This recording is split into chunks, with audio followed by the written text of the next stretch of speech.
Hello, my friend. The world of magic, filled with legends and ancient tales, is opening its gates once again. Tonight, in the Gryffindor dormitory by the crackling fireplace, I will share another story with my friends. Join us, for the magic is about to come alive. In the age before Harry Potter, before Dumbledore's wisdom and Voldemort's shadow, the wizarding world was young, fierce, and untamed. The great magical schools were still finding their place in the world, and wizards often distrusted one another more than they trusted muggles. In the north stood Durmstrang, proud and severe, hidden among frozen peaks where the snow whispered secrets of dark and ancient spells. To the west, upon the misty cliffs of Britain, lay Hogwarts, the stronghold of learning and courage, guided by its four founders, Godric Gryffindor, Helga Hufflepuff, Rowena Ravenclaw, and Salazar Slytherin. And far to the south, surrounded by the golden fields of Provence, stood Bedtime, a palace of light and beauty, ruled by wisdom and grace. For centuries, the three schools had trained their young witches and wizards apart from one another, meeting only through rumor and legend. But it was Rowena Ravenclaw who first dreamed of unity, of bringing the greatest students of Europe together, not for battle, but for challenge and honor. "It is through contest," she said one misty dawn, her eyes gleaming like moonlight on glass, "that we learn what we truly are, not in war, but in the testing of spirit." So after many years of negotiation, and after the founders themselves signed their names in magical flame, the first Triwizard tournament was born. It was to be held at Hogwarts, for the castle was deemed neutral ground, its enchanted walls capable of keeping peace, even among rivals. Messengers flew by owl and phoenix across Europe, carrying letters sealed in blue wax, bearing the mark of the Triwizard flame. The schools would each send their best, one champion, to represent the strength, wit, and courage of their people. As winter's first snow dusted the Scottish Highlands, guests began to arrive. The students of Hogwarts pressed against the great windows of the great hall, their breath fogging the glass as they watched the grand Beauxbatons carriages descend like silver swans from the sky. Behind them came the Durmstrang ship, rising through the lake's icy waters like a sea dragon, carved of black oak and lit by red runes. The arrival of the foreign schools filled the castle with awe and nervous excitement. Young witches and wizards gossiped in hushed voices about the enchanted villa of Beauxbatons, about the battle-trained prodigies of Durmstrang. But among them all stood one girl who felt both wonder and fear, Elspeth Rowe, apprentice to Rowena Ravenclaw herself. Elspeth was not of noble blood. Her mother had been a healer in the valleys below the castle, her father a Muggle scholar who had once tried to study the stars through a glass tube. But Rowena had seen something in her, a mind like quicksilver, hungry for knowledge and fearless before mystery. On the night the tournament was to begin, the great hall was transformed. Floating candles burned with silver blue flames, and at the center stood a great cup carved from enchanted oak and filled with fire, nay, the goblet of fire. It burned not with heat, but with light, pure and ancient. "The goblet shall choose," declared Godric Gryffindor in his booming voice, "and its choice shall be binding. No wizard, no witch, no charm nor plea shall undo it." The champions stepped forward one by one, placing their names into the fire. The Beauxbatons candidate, Lucienne de Montclair, tall and golden-haired, bowed gracefully. The Durmstrang contender, Victor Dragorn, a broad-shouldered boy whose wand arm was scarred from dueling, cast his name into the flames with a smirk. Elspeth hesitated. Rowena's calm hand rested on her shoulder. "Remember," her mentor whispered, "wisdom is not in knowing all answers, but in daring to seek them." Taking a breath, Elspeth placed her parchment into the goblet. The flames swallowed it whole, and for a moment the fire flickered violet, as if testing her heart. The hall held its breath. When at last the goblet roared to life, it spat forth 3 slips of parchment.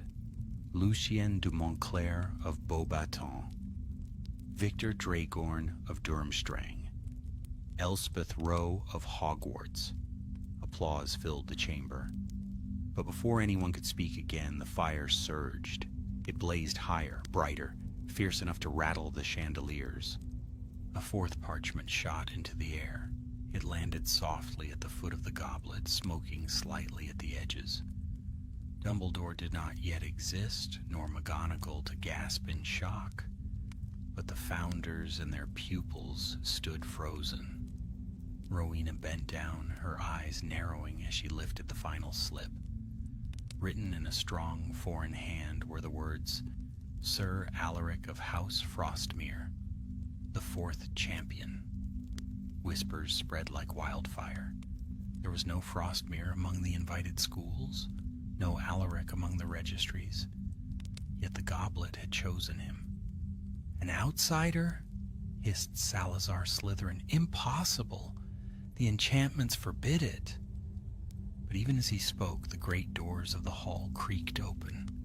The wind blew in, carrying snow and silence, and through that silence stepped a tall, cloaked figure, his hair white as frost, his eyes the color of winter seas.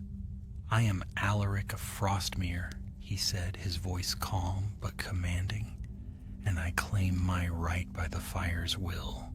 The goblet burned again, this time in approval. The first Triwizard tournament had begun, and with it, a destiny none of them yet understood. The great hall of Hogwarts held its breath as the stranger stood before the gathered schools. His cloak, dusted with frost, shimmered faintly in the light of the floating candles. The air around him seemed colder, as if winter itself had followed him through the doors.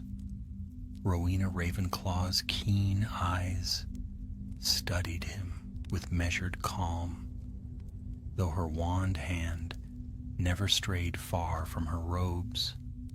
"House Frostmere," she said at last. "That name is not of our lands. From where do you come, stranger?" Alaric bowed slightly. "From the far north, my lady.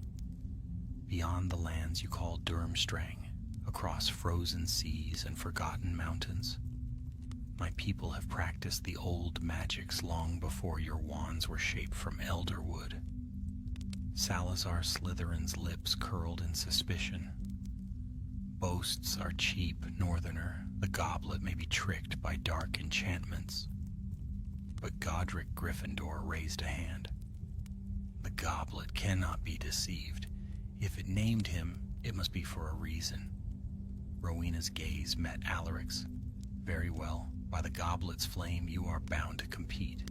But mark this, Alaric of Frostmere, the tournament is not war. You will obey its laws." A shadow of a smile crossed his lips. "So long as others do the same." The next morning, the castle awoke beneath a veil of pale light. Snow fell softly upon the towers, and banners of blue, gold, and crimson fluttered in the crisp wind. The air was alive with rumor. Some said Alaric was a sorcerer from a vanished kingdom. Others whispered that he was not fully human at all. Elspeth Rowe, however, had no time for gossip. She had been summoned by Rowena herself to the upper chamber of the West Tower, a room filled with mirrors, tomes, and floating instruments of brass and crystal. "Sit," Rowena said without turning from the tall window. Tell me, what do you think of the northern stranger? Elspeth hesitated. He seems proud, and his magic felt old. Older than Hogwarts? Rowena nodded. Indeed.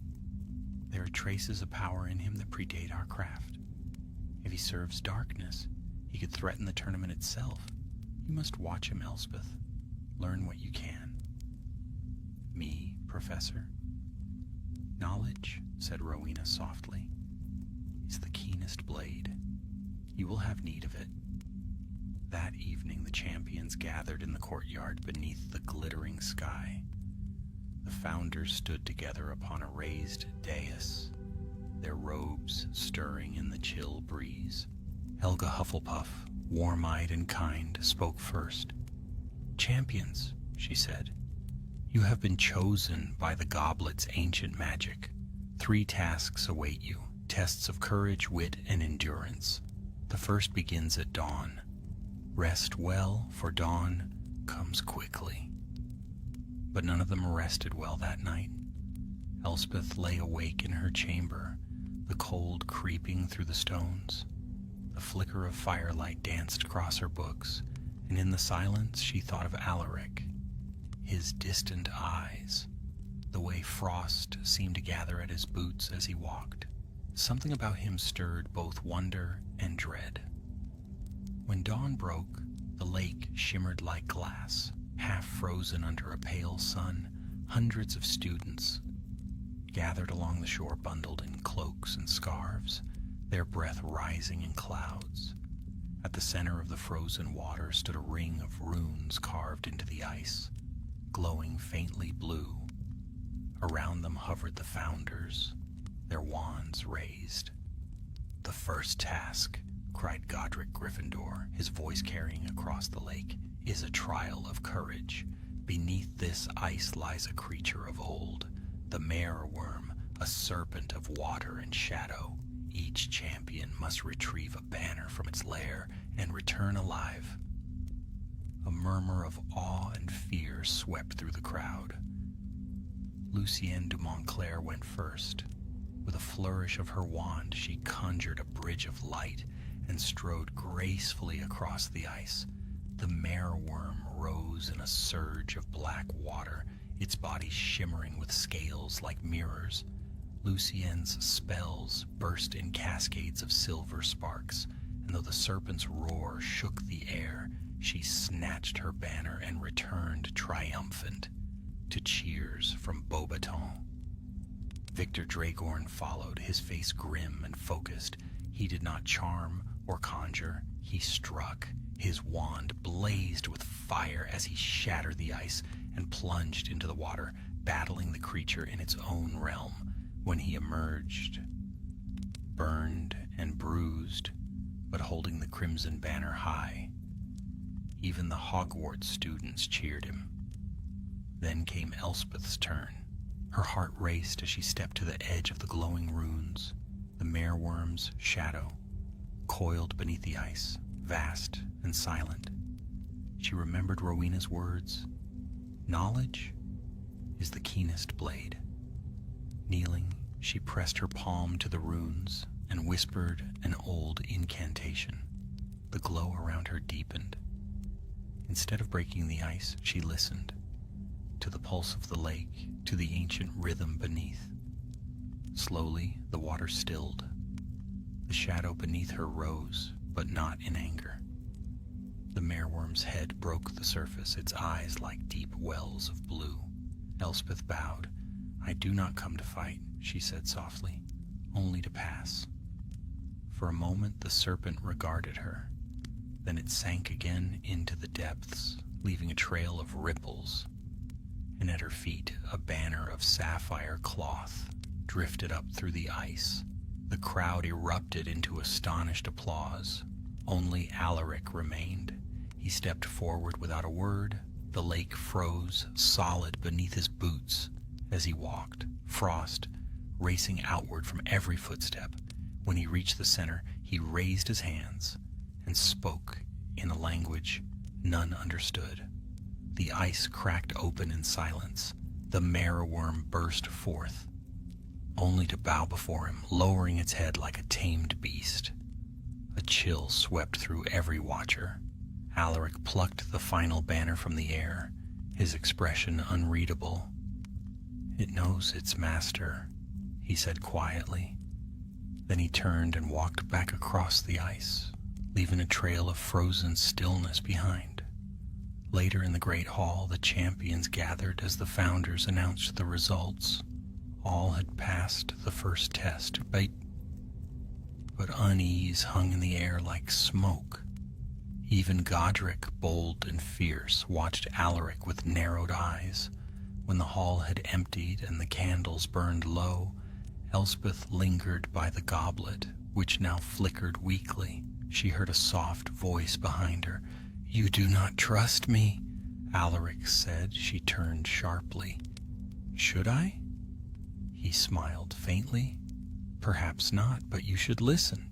There are powers in this castle older than your founders, and they do not sleep. This tournament is more than a game." "What do you mean?" But Alaric's form was already fading into the shadows. "You will see soon enough, little Ravenclaw," his voice whispered, "when the fire burns cold." And then he was gone, leaving only the faint trace of frost on the stones, and a question in her heart that no book could answer. Snow fell thick upon the battlements of Hogwarts as the days passed. Winter wrapped its arms around the castle, and even the enchanted fires burned low beneath its weight. Students whispered of Alaric of Frostmere, the stranger who had tamed the Merrowworm without a wand, whose very breath seemed to chill the torches. Some said he was cursed, others that he was a king in exile, bearing a crown of ice beneath his cloak. Elspeth Rowe tried to quiet her mind, but the thought of him haunted her studies.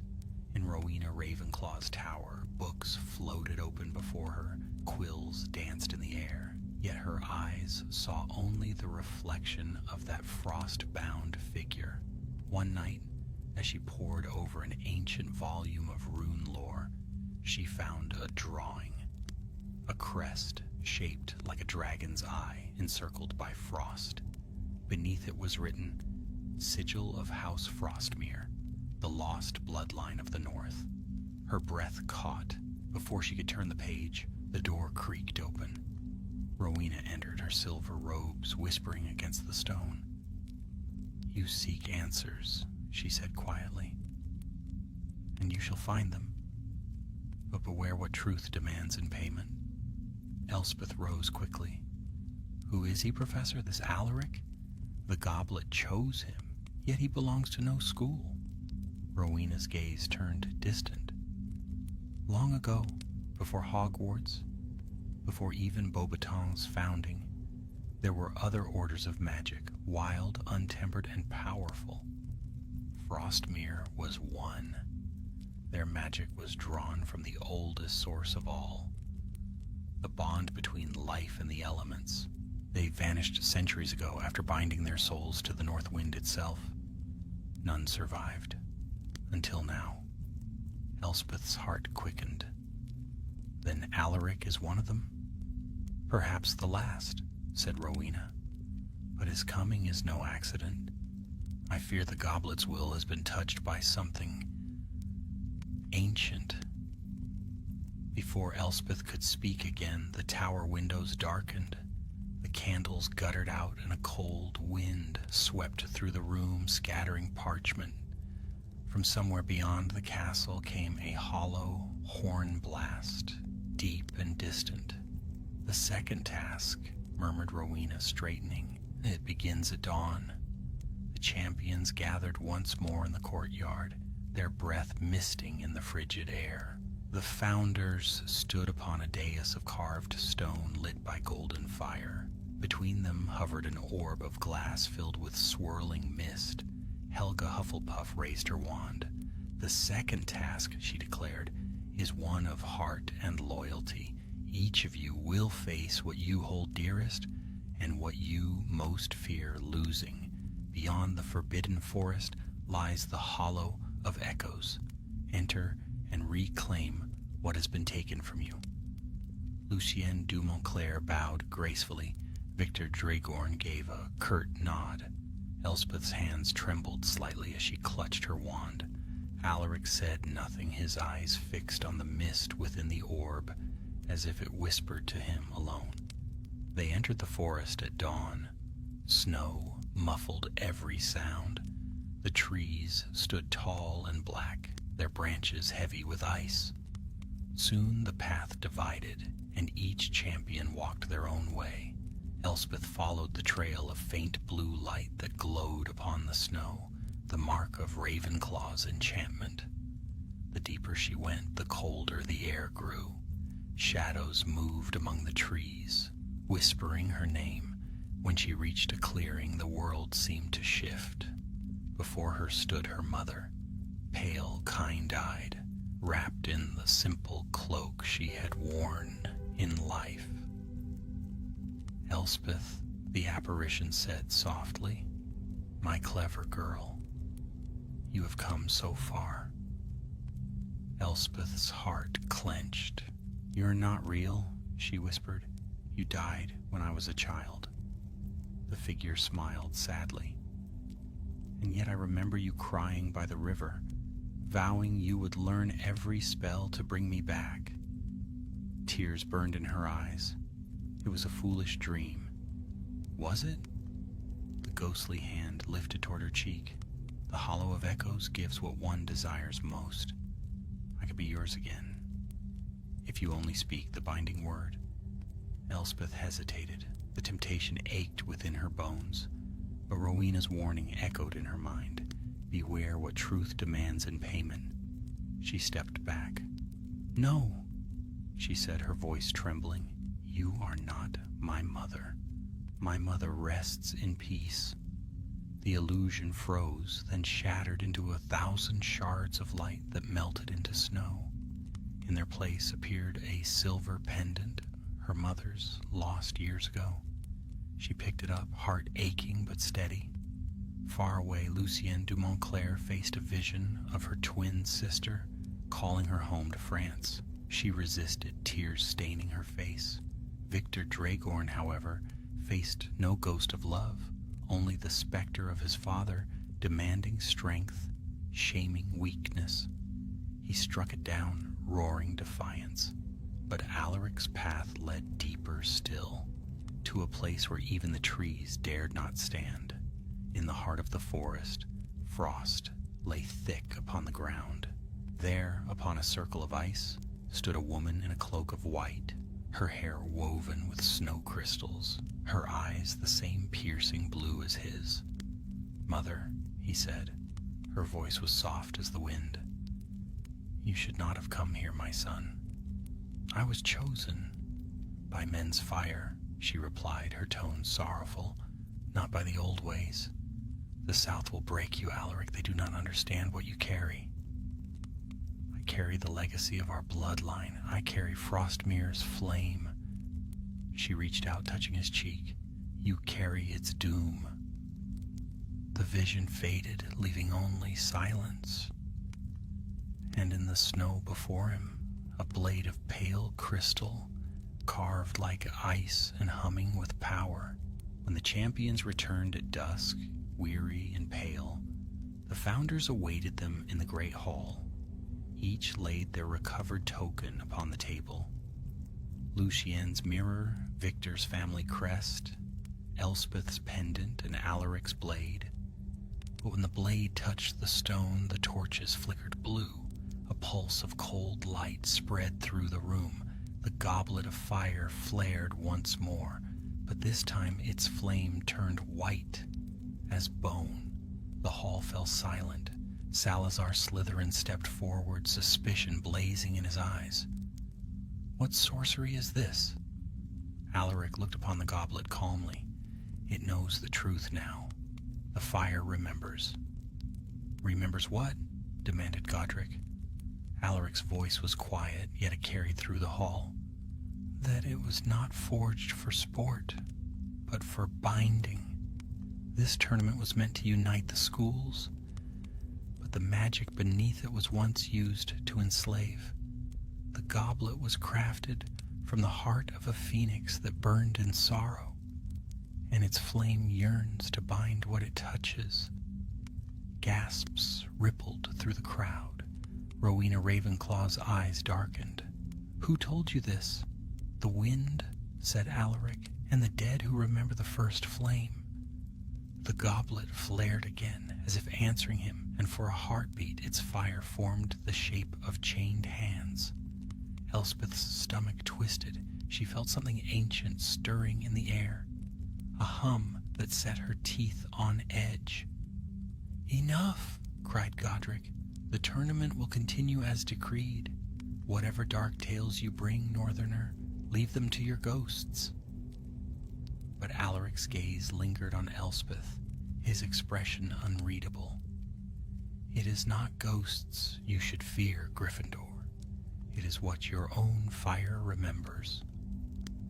That night, as the champions retired to their chambers, Elspeth found frost creeping along the windows once more. Beneath her pillow lay a single note, written in a hand she now knew too well. "When the final flame burns, stand by the water. The truth will choose its bearer."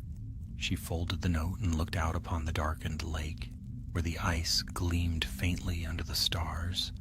A storm was gathering over Hogwarts, silent, inevitable, and ancient as the north wind itself. The storm broke before dawn. Wind howled through the towers of Hogwarts, carrying with it flurries of snow that hissed against the window panes. The lake, once still, was lashed into waves that crashed against the frozen banks. It was as if the north itself had awoken, stirred by a memory long buried.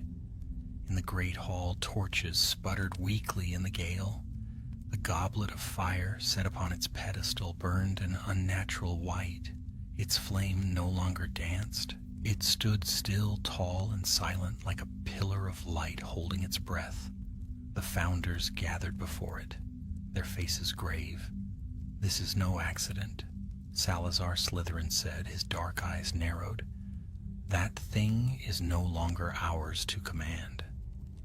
"It was ours to command only in illusion," replied Rowena Ravenclaw softly. "The goblet is a vessel of older power than any of us. We merely borrowed its flame." Godric Gryffindor clenched his fists. "Then we shall contain it. I will not have my school torn apart by the whim of a relic." Helga Hufflepuff's gaze moved to the doors, where snow swirled in the draft. "Containment may no longer be possible, Godric. The magic has chosen to wake. The question is, why now?" From the shadows of the hall, a voice answered, "Because you have broken its vow." All turned. Alaric of Frostmere stood upon the threshold, his cloak rimed with ice, his hair glittering with frost. The storm seemed to bow before him, winding around his figure like a living thing. "What vow?" asked Rowena, though her tone carried no surprise. "The vow of unity," Alaric said. "Long before your time there was a covenant of fire and frost, a promise between the North and the South that no flame would be lit to enslave another's will. When you forged your goblet, you took the flame of the North Wind's heart, believing it would serve your peace. But you bound it with a chain of human pride. It remembers." Salazar's expression hardened. "You speak as though we committed some ancient sin. We built this school for wisdom, not for war. And yet here you summon children to prove their worth in peril and blood." Alaric replied, "You call it glory, the fire calls it bondage, and now it will finish what it began." Before any could reply, the goblet flared again, so bright that every torch was extinguished. The banners overhead whipped violently. From the flame burst 3 orbs of light, hovering like stars. Each shot across the hall and struck the 3 chosen champions. Lucien, Victor, and Elspeth. They cried out as marks of light burned briefly upon their skin, vanishing as quickly as they appeared. The goblet's voice, low and echoing like thunder across a frozen sea, filled the hall. 3 bearers of flame, one shall fall, one shall bind, one shall break. The fire dimmed and silence fell. Lucienne trembled, her eyes wide. What does it mean? Rowena Ravenclaw's voice was quiet. Prophecy. Alaric turned away. It has begun. That evening, the champions were confined to the library tower, while the founders sought a way to quell the enchantment. The ancient room, filled with the scent of parchment and ink, was dim, save for the light of a single enchanted lamp. Lucienne sat near the hearth, her face pale. Victor paced like a caged wolf.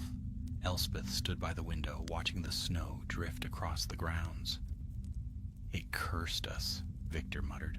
That fire cursed us all. It tested us, Elspeth said softly. Perhaps it seeks something beyond winning. Victor turned sharply. You think there's sense in this madness? I think, she answered, that the goblet is speaking through old magic, older even than Hogwarts. And if we do not listen, we may all fall. Alaric's voice drifted from the stairwell. For once, the Ravenclaw sees clearly. He stepped into the light carrying a bundle wrapped in fur. Setting it down, he unwrapped what looked like a shard of ice shaped into a cup, the twin of the goblet, but frozen solid. The Frostfire chalice, he said. It was made with the same heart flame as your goblet when the world was still young. 2 halves of one will, fire and frost, bound to ensure balance. But your founders took the flame and left the frost untended. Now the bond decays. Elspeth's eyes widened. If they are halves, then together they could mend the imbalance, or destroy the world that bound them, Alaric said evenly. The choice depends upon the heart of the one who wields them. Victor frowned. And who would that be? The prophecy has already chosen its bearers, Alaric replied. The goblet marked 3. The 4th stands apart to guide or deceive. He set the Frostfire chalice upon the table. Frost spread instantly across the wood, and from within the ice, faint light pulsed in rhythm with the goblet's glow far below. Lucienne leaned closer, mesmerized. It's beautiful. The air suddenly chilled. Alaric's hand shot out. Do not touch it. It will take from you what you most cherish. A silence stretched between them. Then Elspeth asked, Why bring it here, if it is so dangerous? Because it calls to you, Alaric said simply. The goblet's flame seeks its reflection. Before the final task begins, the 2 will draw together, fire to frost, light to shadow. If they meet uncontrolled, the schools will burn. He turned to leave, but Elspeth caught his arm. Why help us, Alaric? If you believe the goblet is cursed, why not destroy it yourself? His eyes, winter bright, met hers. Because destruction and redemption are the same word in my tongue. I do not yet know which this will be.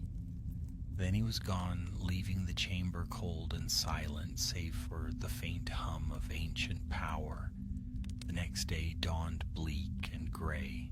The storm had not ceased. If anything, it had deepened, swirling thick around the towers like a living shroud. The great lake was frozen solid, its surface smooth as glass.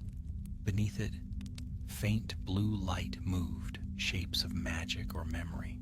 At noon, the champions were summoned once more. They gathered before the founders in the courtyard, where the snow had been swept aside to reveal a circle of runes carved deep into the stone. The final task draws near, Godric Gryffindor said, his voice stern. But first, we must test your hearts. Each of you has been marked by prophecy. You must face what lies within the goblet's flame and prove that your will remains your own. Elspeth stepped forward first. The white fire flared as she approached. She felt its warmth, or perhaps its hunger, reach for her. Visions flooded her mind. The faces of her friends, Rowena's voice, the echo of her mother's laughter. Then, beneath it all, a whisper, "Bind them, and they will never leave you." She drew back, trembling. "It tempts us," she said. "It offers what we most desire." Lucien's turn followed. Her flame showed her endless beauty and admiration, Victor's victory and vengeance. Both recoiled, shaken. Then Alaric stepped forward. The goblet's flame surged, roaring like a blizzard caught in fire. In its heart he saw the frozen lands of his home and a throne of ice that stood empty. He smiled bitterly. "I have already refused your crown once." The fire shuddered, then dimmed. When at last it was done, the founders dismissed them to prepare for the final trial. But as Elspeth turned to go, Rowena's voice stopped her. "My apprentice," she said, "whatever happens next, remember, wisdom must walk hand in hand with mercy. The goblet was made by pride. Only compassion may unmake it." Elspeth bowed her head. "Yes, Professor." As she left, a chill ran through her. Far beyond the walls, thunder rolled, not from the sky, but from beneath the earth, deep and hollow. The goblet's light flickered once more, and in that pale glow the frost-fire chalice began to crack. Two halves of one will, and the storm was far from over. The dawn of the final task came cold and wordless. The storm had broken, but its fury lingered in the silence it left behind. The castle stood beneath a sky of iron-gray clouds, its towers rimed with frost. Every stone seemed to hum faintly, as though some vast enchantment was gathering strength beneath their feet. The students of Hogwarts and the guests of Beauxbatons and Durmstrang filled the stands that had been raised upon the frozen shores of the great lake. No cheers rose among them. Even the youngest could feel that what was about to begin was not mere contest, but judgment. At the heart of the lake, a circle of fire burned upon the ice. The goblet stood in its center, white flame leaping high and still. Beside it rested its twin, the frost-fire chalice, now cracked, its light pulsing faintly, as though it struggled to breathe. The four founders stood together at the water's edge, grave and silent. The wind tugged at their robes. When they spoke, it was Rowena Ravenclaw who gave voice to what they all knew. This tournament began as a symbol of unity, yet unity forged by pride is but a chain in disguise. Now the flame demands its reckoning. The champion stood before her. Lucien de Montclair, proud but trembling. Victor Dragorn, grim as ever. Elspeth Rowe, her wand clenched tight in her hand. And Alaric of Frostmere, his eyes like shards of sky. "The final task," said Godric Gryffindor, stepping forward, "is to restore the balance. The goblet's fire must be stilled, or it will consume us all. But beware. The path lies not in battle, but in the test of your souls. Beyond this flame is the Chamber of Echoes, where the two fires, frost and flame, will either merge or destroy one another. One of you must carry the frost-fire chalice to the heart of the goblet's light." Helga Hufflepuff lifted her wand, and the runes upon the ice glowed faintly. "But take heed. Only one whose heart is unbound may cross. The flame will know truth from falsehood." Victor glanced at the others. "Then we are to compete again?" "No," said Rowena. "This is no contest. It is a choice." The champions exchanged uneasy glances. For a long moment, no one moved. Then Elspeth stepped forward. "I will go." Lucien's eyes widened. You cannot know what lies beyond that fire. No, Elspeth said, but if no one does, the goblet will burn until it devours everything we've built. Before anyone could stop her, she took the frostfire chalice from its pedestal. The instant her hands touched it, frost raced up her arms, and she gasped as visions struck her mind. Storms, mountains, a voice older than memory whispering, "Balance is not peace. Balance is the edge between creation and ruin." The goblet's flame roared higher. The air trembled. Elspeth stepped onto the ice.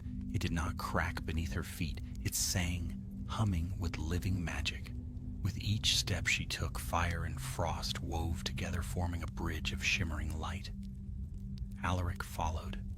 "She will not walk alone," he said. "Fool," hissed Salazar Slytherin, though his voice carried a strange respect. Together they crossed the lake. The closer they came, the louder the goblet's hum grew, a sound like a heartbeat that filled the air and bones alike. At last they stood before it. The goblet's white fire towered above them, its heart a whirl of blue and silver flame. Elspeth raised the chalice. The goblet flared in response. A voice filled the air, neither male nor female, but vast and cold. Once bound, once broken, the fire calls for its other half. Elspeth hesitated. "If they join," she whispered, "what will become of us?" Alaric's gaze met hers. "It depends on what you carry in your heart, Elspeth Rowe. The flame feeds on desire. If you bring fear, it will burn you. If you bring pride, it will enslave you. Bring balance, and it may yet be tamed." She looked at the chalice in her hands, a thing of cold beauty, but cracked, fragile, like herself. Then she stepped forward and lowered it into the heart of the goblet. Light exploded. The world vanished in brilliance. Fire and frost collided, spiraling around them in torrents of silver and blue. The lake shattered beneath the force, and the champions watching from afar cried out as wind and flame engulfed the sky. Elspeth felt herself falling, through ice, through water, through time itself. When her vision cleared, she was no longer upon the lake, but standing in a vast hall of mirrors. Each mirror reflected a different world, some bright, some broken. At the center of the hall stood the goblet, burning steady and calm. Before it knelt a woman clothed in flame, and beside her a man crowned in frost. "Who are you?" Elspeth asked. The woman turned, her face both radiant and sorrowful. "We are the first binders of the flame. We forged the goblet to unite the schools that were then kingdoms, to keep our wars from consuming the world. But in our pride, we made of unity a prison. The flame was born of sacrifice, not choice." The man beside her spoke, his voice deep as thunder over snow. "We burn together that our children might not, but the goblet remembers pain as loyalty. It will not rest until the vow is renewed." Elspeth's voice shook. "Then how do I renew it?" "By ending what we began," said the woman. "Unmake the chain, choose freely, and let the flame choose in return." She reached out. "But know this, to unmake a binding is to break what you love most." Elspeth's throat tightened. "I don't understand." The woman's gaze softened. "You will." The mirrors rippled. In each, Elspeth saw herself, as a child, as a student, as she was now. And in every reflection stood someone beside her. Rowena's proud smile, her mother's kind eyes, the faces of friends. Each shimmered and began to fade.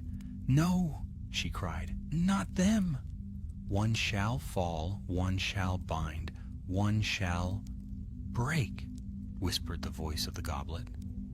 Alaric appeared beside her, his form flickering like mist. Elspeth, listen to me. The fire demands a soul. It always has. That was the Founder's secret. They fed it with their own magic to keep it alive. Tears burned her eyes. Then it wants one of us? Yes. He placed his hands over hers. But there is another way. Frost and flame together may balance the scale. If I merge with it, if I become its vessel, I guess the fire will sleep again. She shook her head. You'll die. He smiled faintly. No, I will return to what I was. Wind and ice. The north will remember me. The flame roared, rising higher. The mirrors began to crack, their reflections dissolving into blinding light. Elspeth clutched the chalice. If you do this, the goblet will lose its guardian. Magic will never be the same. Then perhaps it will finally be free. Before she could stop him, he stepped forward into the heart of the flame. The light swallowed him whole. A great wind swept through the hall. Fire and frost twisted together one last time, then burst outward in silence. Not an explosion, but an unbinding. The mirrors shattered, and from their shards poured 1,000 sparks of light that rose like stars into the void. Elspeth felt the chalice melt in her hands, its cold turning warm. The goblet's fire dimmed, fading from white to gold. A single whisper echoed in her mind. The chain is broken. When she opened her eyes, she was back upon the frozen lake. The storm had passed. The goblet still stood, but its flame burned soft and steady. No longer white, but the gentle gold of sunrise. The frostfire chalice was gone. So was Alaric. Lucien, Victor, and the Founders stood at the shore, their faces lit with awe and grief.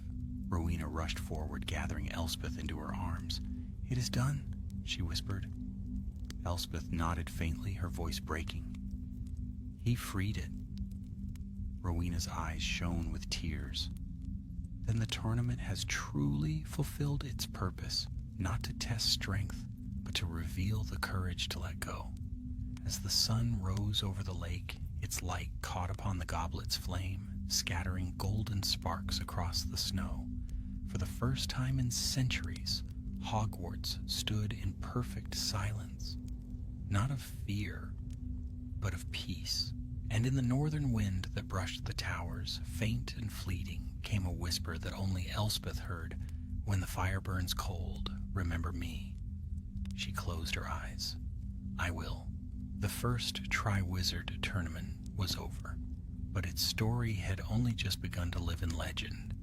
In the days that followed the binding of fire and frost, Hogwarts lay wrapped in uneasy stillness. The storm had passed, yet the air held a hush that felt almost sacred, as if the castle itself mourned the echo of what had been lost. Snow melted slowly from the roofs, dripping like tears from the gargoyles' jaws, and the great lake gleamed mirror-smooth beneath the pale winter sun. No one spoke of the final task aloud, not the Founders, not the champions, not even Rowena Ravenclaw, whose wisdom had never before failed her. It was as though the memory of that blinding light had sealed their tongues. Yet whispers began to stir among the students, rumors of a fourth champion who had vanished into the fire, of an ancient power that had nearly consumed the school. Some said Alaric of Frostmere had perished. Others claimed he had become part of the very wind that howled across the northern peaks. Only Elspeth Rowe knew the truth, though even she could scarcely believe it. Each night she dreamed of the same vision, a vast plain of snow beneath a sky of swirling stars, and a shadowed figure walking alone toward the horizon. He did not look back, but the whisper of his passing carried a single word that stirred the embers of her heart. Remember. Rowena kept her close after that. There are wounds that magic cannot mend, her mentor said quietly one morning as they stood upon the high balcony of the West Tower. When fire and frost meet, both are changed. Tell me, my dear, what did you see in the flame? Elspeth hesitated, her hands gripping the stone rail. I saw truth and sacrifice. The goblet was never meant for competition. It was meant as a promise. A promise? Rowena's eyes gleamed with the reflection of the dawn. To unite, not to conquer, Elspeth whispered, but pride turned it into something else. Rowena's voice softened. And did you mend that promise? I think, Elspeth's voice trailed off. He did.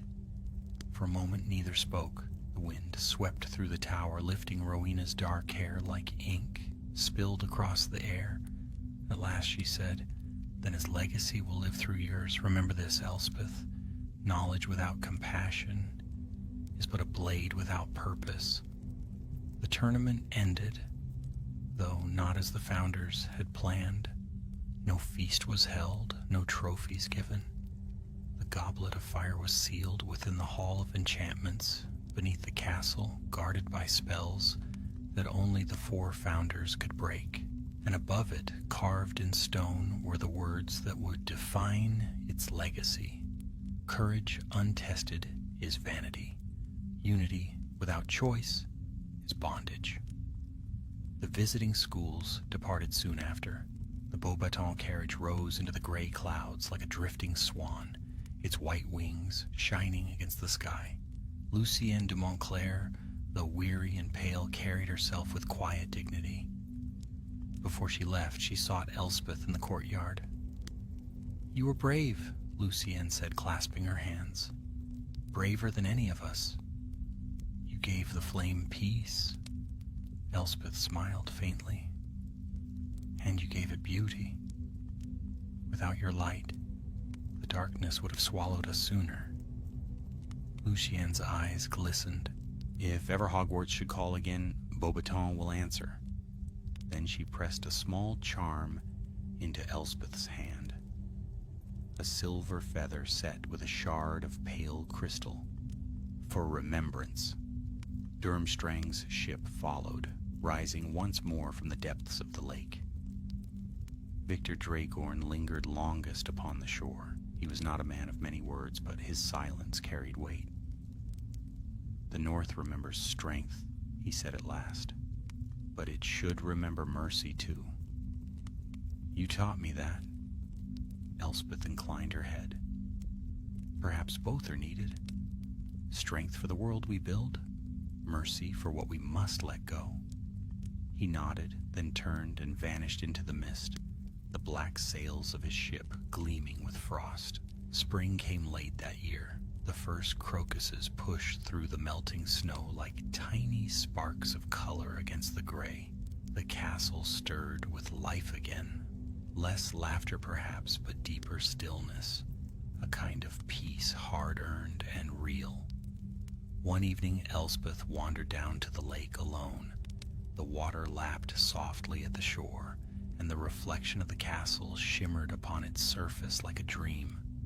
Beneath that calm lay the memory of storm and flame. She knelt, touching the cold water with her fingertips. I kept my promise, she whispered to the wind. I remembered. A ripple spread across the lake. The air grew colder, but not unpleasantly so. Then, just for a moment, the surface froze, tracing the shape of a single rune, a spiral of frost that gleamed like silver in the fading light. Her breath caught. Alaric? No voice answered. Only the wind sighed through the reeds, yet it seemed to carry a familiar whisper. Well done, little Ravenclaw. Tears filled her eyes, though she smiled through them. Goodbye, then, she murmured. Or perhaps not goodbye. The rune faded, leaving the water clear once more. Years passed. Hogwarts changed as the world changed. The founders grew older, their tempers cooled, their visions tempered by time. The Triwizard tournament was never held again, not in their lifetime. But its story spread far and wide, carried by song and rumor, until it became legend. Some told of a northern prince who vanished into the wind. Others spoke of a young witch who tamed a fire born of sorrow. And in every version the moral remained that true unity comes not from binding others to one's will, but from understanding what must be sacrificed to preserve it. Elspeth Rowe remained at Hogwarts, first as Rowena's apprentice, then as a teacher of her own.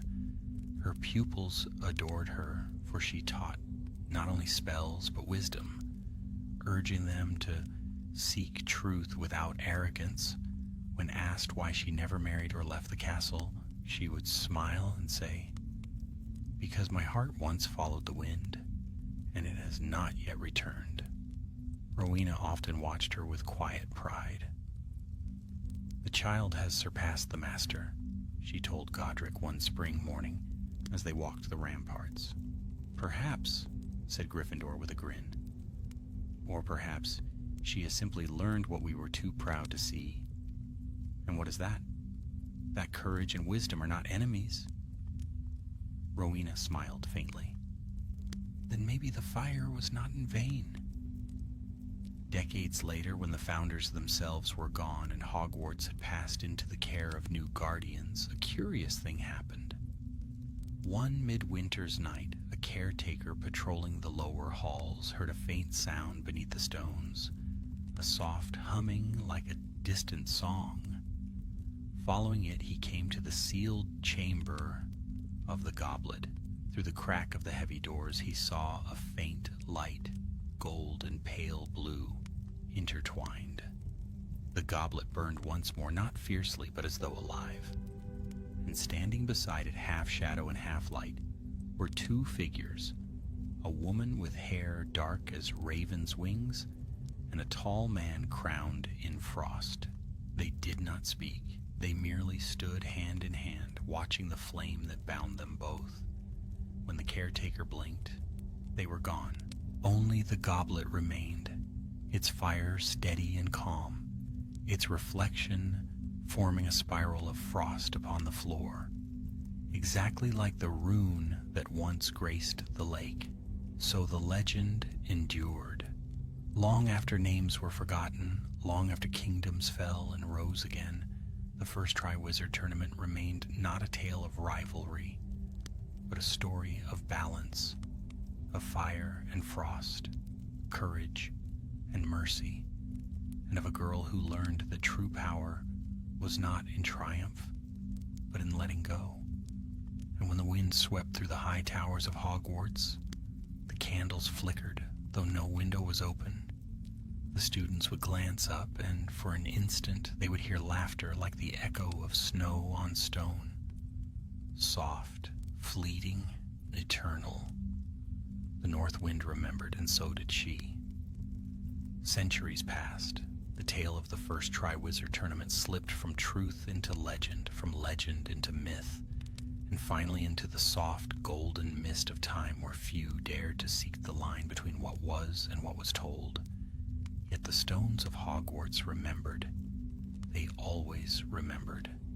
Generations of young witches and wizards came and went, learning by candlelight beneath the same vaulted ceilings where Elspeth Rowe once studied.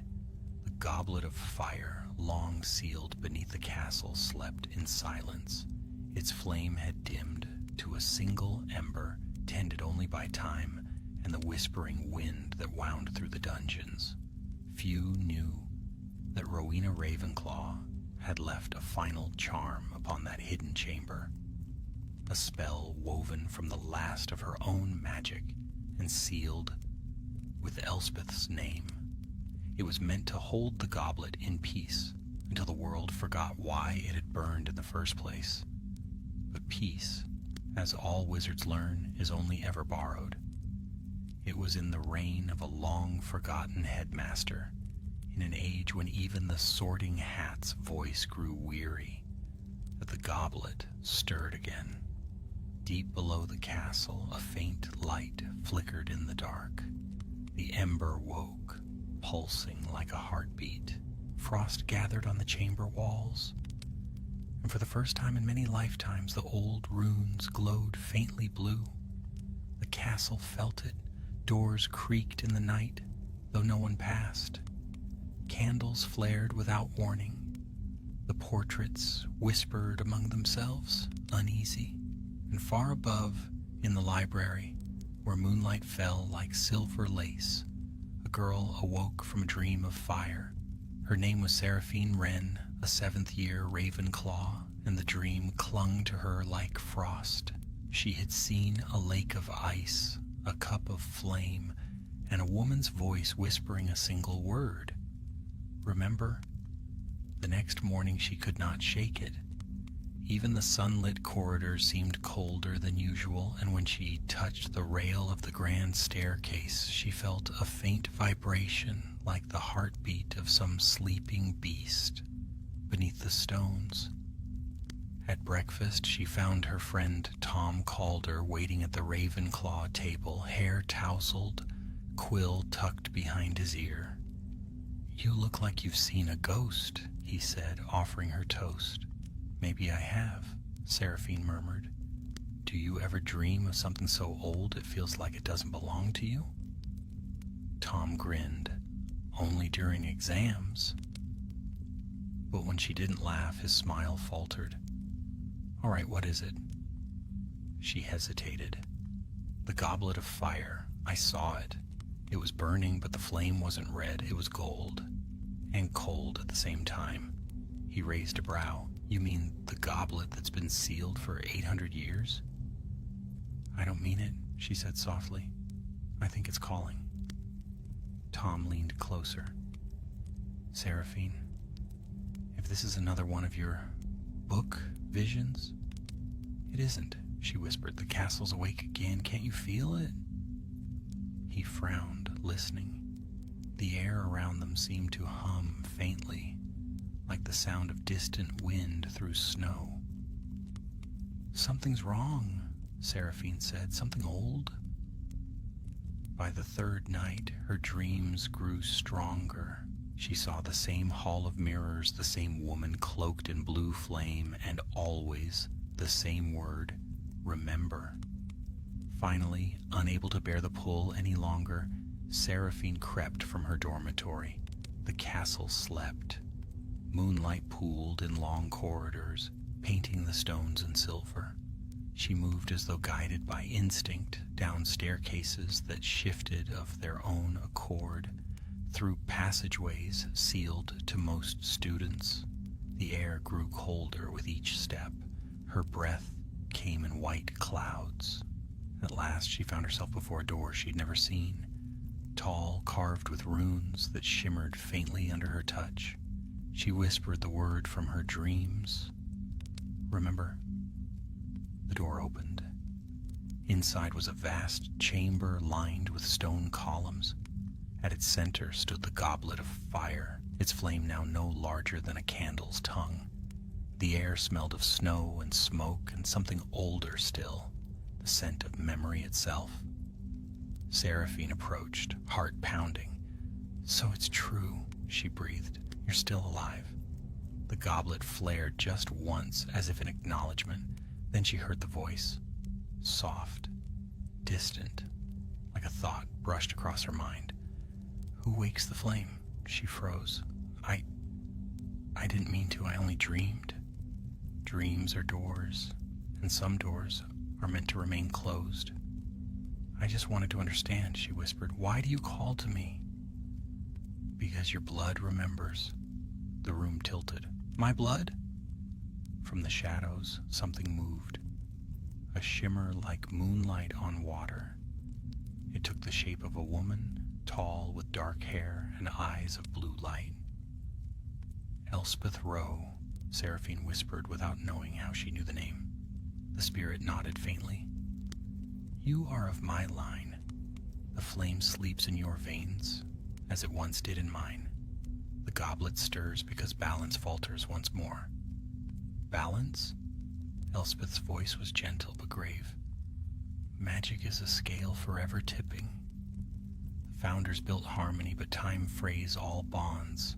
Fire and frost must always share their burden, or both will fall. Seraphine took a step back. Then what must I do? The spirit's eyes dimmed. Seek the frost's heart. The wind that once walked with me waits still in the north. When the goblet burns again, only he may temper it. The chamber trembled. Frost spidered across the floor, creeping toward her boots. The goblet's flame flickered wildly, casting the walls in shards of light. Elspeth, wait, who is he? But the spirit was fading, her form scattering like smoke. Only her voice lingered. Find the wind before it finds you. The light died. Seraphine stood alone in the cold. She told no one at first. Who would believe that the goblet had spoken, that the ghost of a centuries dead champion had risen to give warning? Yet she could not ignore what followed. Snow began to fall, though it was spring. The fires in the common rooms burned blue. Students whispered of strange shapes in the forbidden forest, tall figures made of mist and ice watching from the trees. And one night, as Seraphine walked the quiet corridors, she heard footsteps that were not her own. When she turned, she saw a shadow at the far end of the hall. A man's figure cloaked in frost, his eyes glowing faintly in the dark. She whispered, "Alaric?" The shadow paused. Then as she blinked, it was gone. But on the wall where he had stood, Frost had etched a single symbol. The spiral rune of the north. The same that once glimmered on the lake when Elspeth had said her last farewell. By the week's end, Seraphine knew she could no longer stay silent. She sought out Professor Ambrose Hawthorne, the current charms master, a man of great learning and little patience. She found him in his study, bent over a stack of parchment. "Professor," she said, "I need to speak with you. It's about the goblet." He looked up sharply. "The goblet of fire? Child, that relic hasn't been touched in 8 centuries. "I've touched it," she said quietly. He rose at once. "Impossible." "Then how do you explain this?" She held out her hand. Across her palm, faint blue lines traced the shape of the frost rune, glowing softly. Hawthorne's expression changed from irritation to fear. "By the founders," he breathed. "The mark of Frostmere. You know it? Only from legend, it was said the goblet's flame was once tamed by a northern mage, whose soul became one with the wind. They called him the Frozen King." He met her eyes. "And you say he's returned?" Seraphine hesitated. "I think he never left." The candles flickered, though no draft stirred the room. Outside, snow began to fall again, thick, silent, relentless. And far below, in the heart of the castle, the goblet's flame burned higher, its light no longer gold but blue. The color of winter reborn. The fire had awakened, and it would not sleep again. The storm that followed was not of thunder or rain, but of silence. Snow fell in sheets, so thick it swallowed the towers of Hogwarts whole, burying the grounds in pale stillness. Days and nights blurred together. Time itself seemed to lose its rhythm. The castle's enchanted fires dimmed. The portraits slept, and even the owls ceased their flights. Yet beneath that hush, power stirred. The goblet's chamber pulsed like a living heart. Blue light seeped through the cracks of the ancient stones, spreading upward in fine threads that wove through the castle walls. Wherever the light touched, frost blossomed. Seraphine Wren awoke one morning to find her window rimmed with ice from within. Her reflection in the glass looked older, paler, her eyes brighter than before. Touched, she feared, by the same ancient fire that had marked her palm. Professor Hawthorne had sealed himself in the library's lower vaults, muttering incantations older than the school itself. Each night, Seraphine brought him tea and parchment, and each night he looked worse, more gaunt, more haunted. "The goblet's waking faster," he told her one evening, his voice low. "Every enchantment holding it grows thin. I've tried everything, every charm of containment known to man or elf. It ignores them all. It wants something, or someone." Seraphine hesitated. "It wants him," she said. Hawthorne's eyes narrowed. "The Frozen King." She nodded. "Alaric of Frostmere." The professor rubbed his temples. "If that tale is true, he has been dead for centuries." "Not dead," Seraphine whispered. "Changed." The professor's quill stilled. "Then what are you suggesting?" "That we find him before the goblet does." By nightfall, she gathered her courage, and Tom called her, who, though terrified, refused to let her go alone. Together they crossed the courtyard, where snowflakes drifted like ghostly feathers. The path to the dungeons was blocked by ice, but the mark upon Seraphine's hand glowed faintly, and the frost parted for her touch. Downward they went, through corridors that smelled of cold stone and old secrets, until the stair opened into a vast circular hall. The goblet stood at its center, its flame now a column of shimmering blue-white light. The air was bitterly cold, yet the fire gave no heat. "By Merlin," Tom breathed. "It's beautiful." "It's dying," Seraphine said softly. The flame pulsed once as if it had heard. From its depths rose a whisper, a man's voice, faint but clear. "The balance falters." Tom stumbled back. "Did you hear that?" Seraphine stepped closer. "Alaric?" The light swirled faster, twisting into a figure, tall, spectral, made of frost and fire intertwined. The eyes that looked upon her were not human. They were ancient, glacial, yet sorrowful beyond words. "You bear her mark," the voice said. "The flame calls to its heir." "Elspeth Rowe was my ancestor," Seraphine said.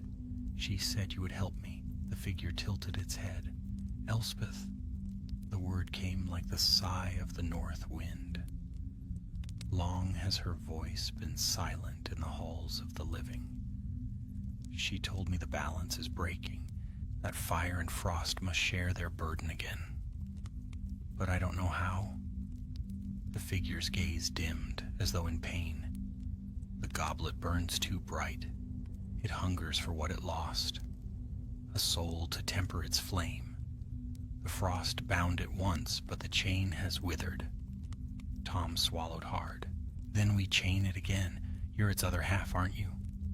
"I was," said Alaric's shade, "but time has made me less than memory. The bond cannot hold through a ghost. It must be renewed by living blood." Seraphine understood then, her pulse quickening. "Mine?" Alaric's form flickered. "If you carry her blood, then yes. But beware, child of Ro. What you bind, you also bear. To temper the goblet's flame is to share its burden. You will not leave unchanged." "I don't care," she said. "If it saves Hogwarts, I'll do it." Tom grabbed her arm. "Seraphine, no." The goblet's light surged, drowning his voice.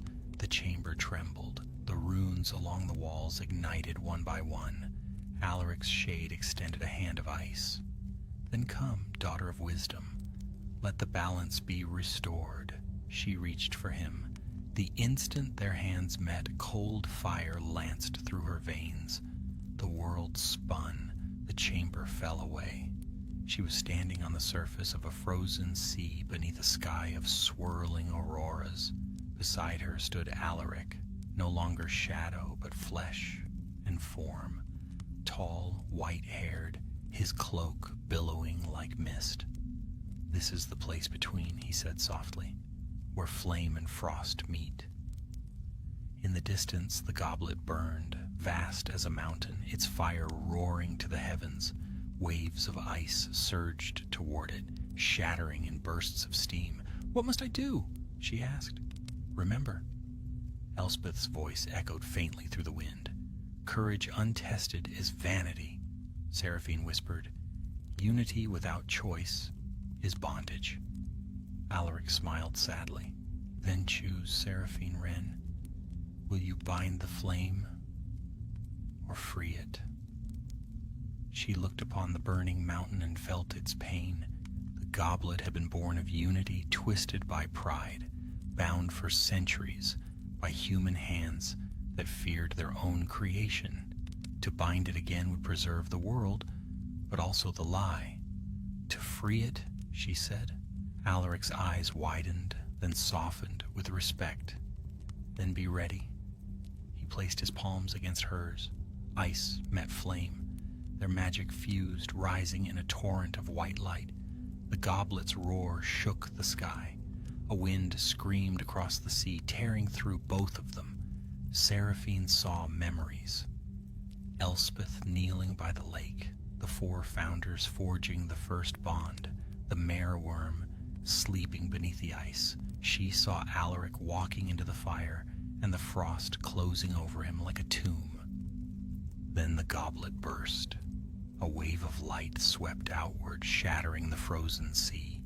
Fire and ice spiraled together, dissolving into millions of glowing shards that drifted upward like snow. The sound was neither thunder nor song, but something between. When the light faded, Seraphine stood alone. The sea was gone. The sky was quiet. In her hands, the goblet's fire burned small and steady, no longer white-blue but soft gold. Alaric was nowhere to be seen. Only the wind whispered his name. When Seraphine awoke, she was lying upon the cold stones of the chamber. Tom knelt beside her, tears in his eyes. "You're alive," he breathed. "The goblet?" she asked weakly. He turned. It stood quiet now, its flame a calm golden glow. No frost crept upon the walls. The castle itself seemed to sigh with relief. Professor Hawthorne entered moments later, his face pale with disbelief. "What did you do, child?" Seraphine looked at the goblet and smiled faintly. "I didn't chain it. I let it go." The snows melted soon after. Spring returned, and the air filled with bird song once more. The goblet of fire was sealed again, not by enchantment, but by silence. None spoke of the night the frost returned, though the portraits whispered that a girl had stood in the heart of winter and survived. As for Seraphine, she graduated that spring. She never sought fame, nor left behind a written account of what she had done. Yet whenever a cold wind swept through the great hall, and the candles flickered though no window was open, the students would look up and murmur her name. For in that wind was laughter, light and distant like snow falling on stone, and sometimes, if one listened closely, another voice could be heard beside it, a man's voice, proud and kind. "Well done, little Ravenclaw." Then the castle would fall silent again, content in its peace. The goblet slept, the frost lay still, and Hogwarts as ever endured. Years turned to centuries once more, and the tale of Seraphine Wren, like that of Elspeth Rowe before her, faded into the gentle haze of legend. Yet the wind never quite forgot. At times it whispered her name along the ramparts of Hogwarts, or stirred the waters of the great lake into faint ripples that shone with a gold-blue sheen. The castle remembered in its bones, as it remembered all things. Then, in a new age of restless invention and unquiet minds, the goblet of fire stirred again. Its chamber had become a place of study for magical historians. Sealed but not forgotten, they came with quills, parchments, and theories, eager to unmake old mysteries with new logic. They saw not a relic of balance, but a curiosity, a machine of light and enchantment to be understood, classified, perhaps even imitated. One among them was a young professor named Elias Thorne, a scholar of runic alchemy.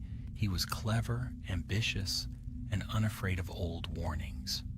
"Superstition," he said when the elders cautioned him. "Every great spell was once feared by fools." The goblet had slept for 500 years, its flame steady and small. But the day Elias Thorne set his instruments beside it, silver rods, enchanted mirrors, and humming crystals, the air in the chamber changed. The walls grew colder. The golden flame flickered once as though drawing breath. Thorne smiled. "Fascinating," he murmured, leaning closer. "Still responsive after all this time. You'll make history for me yet." He recorded his findings for weeks, tracing runes, sketching sigils, feeding the goblet drops of powdered starlight to test its reaction. At first, nothing happened. Then, one midnight, when the moon was thin and pale, the goblet's fire flared. Not gold this time, but deep, shimmering blue. Thorne's quill fell from his hand. The flame whispered, not in words, but in sound, the soft sigh of wind over ice. He laughed, unafraid. "You awaken for me, do you? What secrets do you keep, old relic?" The light brightened, stretching upward like a reaching hand. Frost crept along the floor, and for an instant Thorne saw a shadow within the flame, tall, cloaked, crowned with winter. A man's voice, faint and far, spoke from beyond. "Who disturbs the bond?" Elias Thorne froze. "I am a scholar," he said quickly, "a seeker of knowledge. I mean no harm." "Knowledge without wisdom is hunger without end," the voice replied, "and hunger, if fed, devours its bearer." The fire flared, searing bright. Thorne stumbled back, shielding his eyes. When he looked again, the shadow was gone, but the flame no longer glowed softly. It burned cold, the hue of twilight over snow. He should have sealed the chamber. He should have walked away. But curiosity, that ancient curse, held him fast. Weeks passed, and strange things began to happen across the castle. The enchanted suits of armor turned their heads when no one was near. Students complained of whispers in the corridors, of seeing their breath in the warmest rooms. Even the portraits grew restless, muttering of an approaching chill. Headmistress Briarwood summoned Thorne to her office. "The castle stirs, Elias," she said, her stern gaze cutting through him. "And every disturbance begins where you have been meddling. You will cease your experiments at once." "Headmistress," he protested, "the goblet responds to me because it wishes to be understood. It is awakening naturally. I have merely recorded its signs." "Awakening?" Her voice hardened. "The last time it awakened, this school nearly fell into ruin. Do you imagine yourself stronger than the founders who sealed it?" Thorne hesitated, then bowed. "Of course not." But that night he returned to the chamber once more. The goblet's flame filled the room in a soft, haunting glow. The runes around it pulsed faintly as though breathing in rhythm with the light. Elias approached slowly. "You remember me," he murmured. "You speak of hunger. Then feed me truth, and I shall be sated." The flame flickered. "Truth cannot be consumed, only lived." "I can live it," he said fiercely. "Tell me." "The balance fails once more," whispered the flame. "The frost sleeps, but not forever. The fire grows restless without its twin. If the bond is broken again, the world will freeze, then burn." Elias frowned. "Then the frost must be found. The North Spirit, Alaric of Frostmere? He was bound to you once, was he not? He's bound still, but his prison is not of ice. It is of memory. I can free him, Elias said, half to himself. If the flame calls to frost, perhaps frost may answer to fire. If I channel enough power... The goblet shuddered violently. Fool. You would tear the veil between worlds. But the hunger for discovery was upon him, and no warning could quench it. Elias lifted his wand, tracing a rune of awakening. The same sigil once carved into the lake's ice by Elspeth Rowe. By flame and frost, by will and word, I summon the balance undone. The goblet's fire exploded upward. The blast threw him across the chamber. Frost raced up the walls, covering stone and glittering white. Through the swirling blaze, a shape began to emerge. Not flame, not shadow, but both. Alaric of Frostmere stepped forth, his eyes like shards of dawn. His voice was a whisper of thunder. You have broken the silence. Elias lay sprawled, trembling. You're real, the frozen king? I was wind and memory, said Alaric, his gaze cold as the grave. You have called me into flesh again, but the world is not ready for my return. He turned toward the goblet. Its light was dimming, unsteady.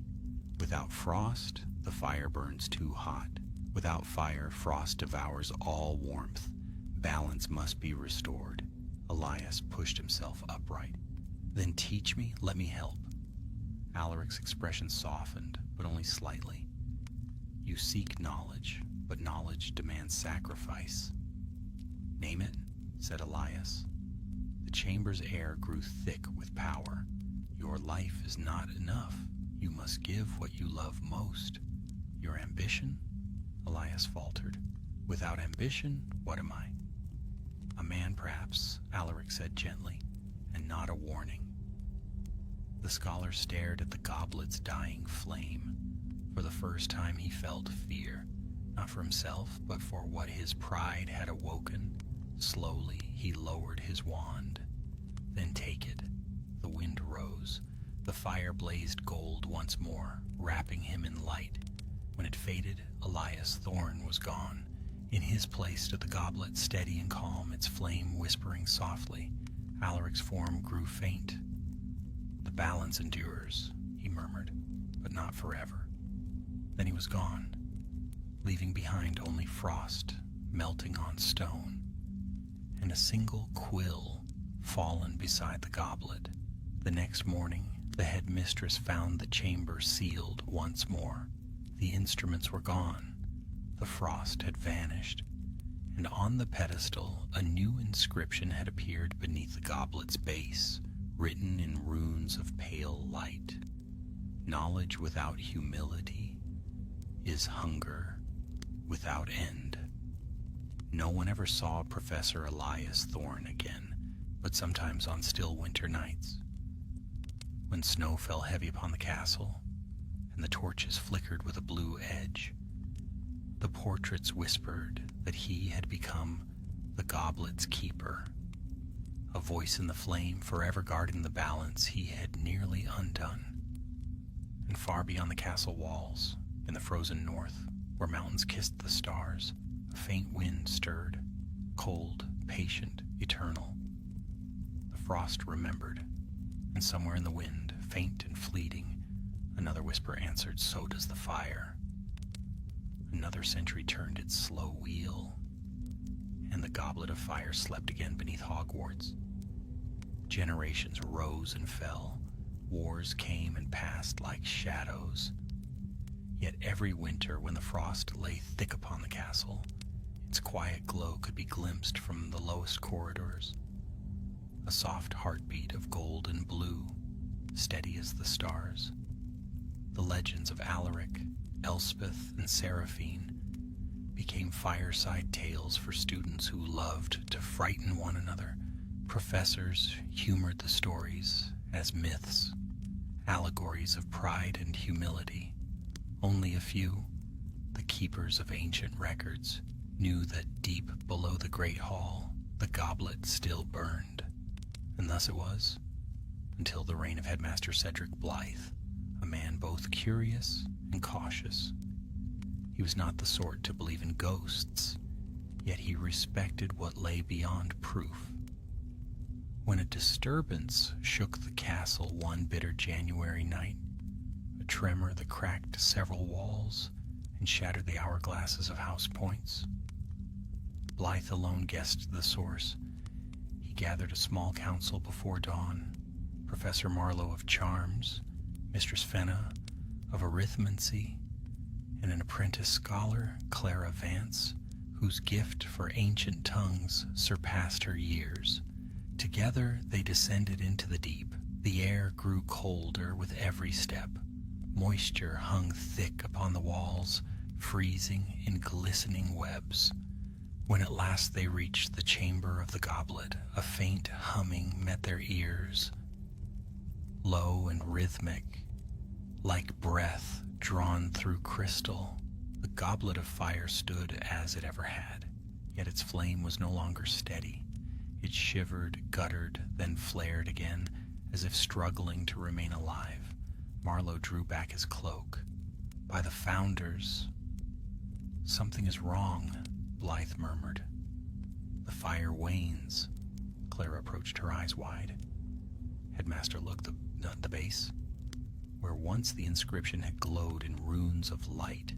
Frost now veiled the words. Beneath it, new symbols had formed, carved by no mortal hand, sharp northern lines that pulsed faintly with blue fire. Runes of Frostmere, whispered Fenna, older than the founders. Blythe's voice dropped. Translate them.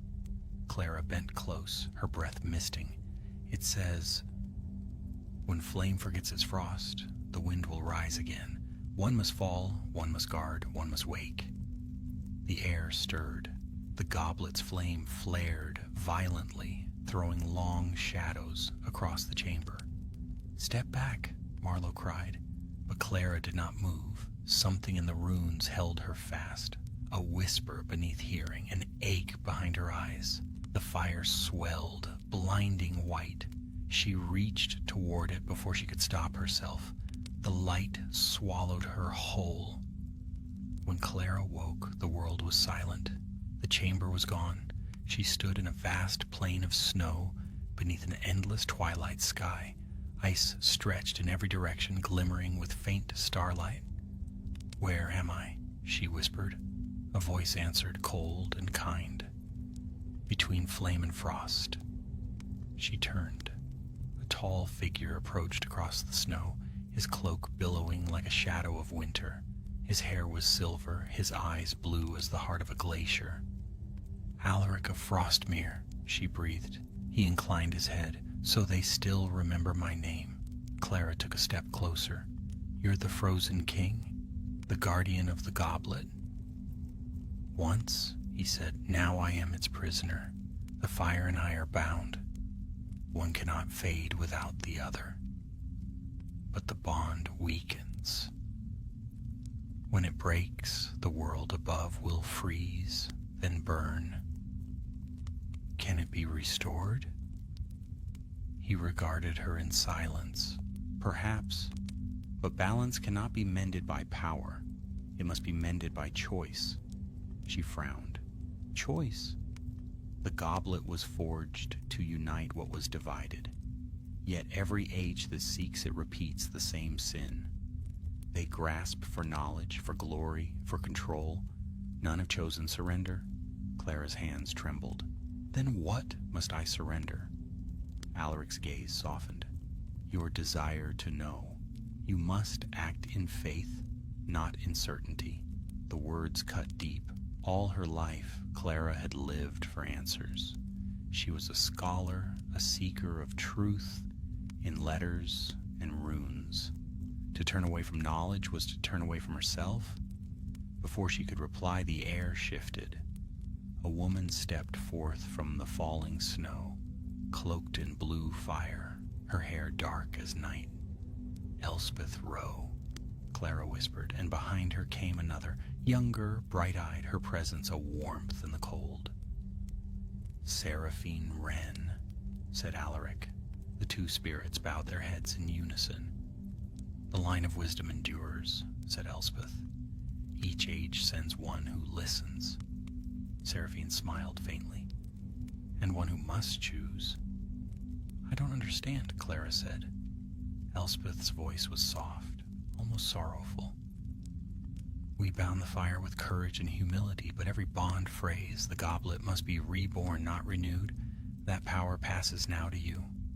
Me? I'm no hero. I'm a student. A student of truth, said Seraphine, as were we all. Alaric's gaze turned distant. The flame weakens, the frost stirs. If they meet uncontrolled, both will devour the world.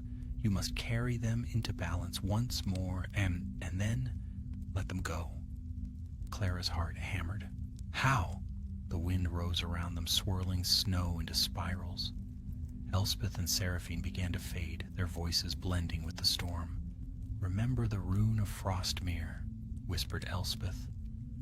The spiral that joins all things. You must walk its path. The path of surrender, said Seraphine. Alaric reached toward her, his hand cold and steady. When you wake, go to the great hall.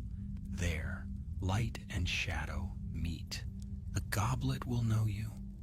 The world shattered into brilliance.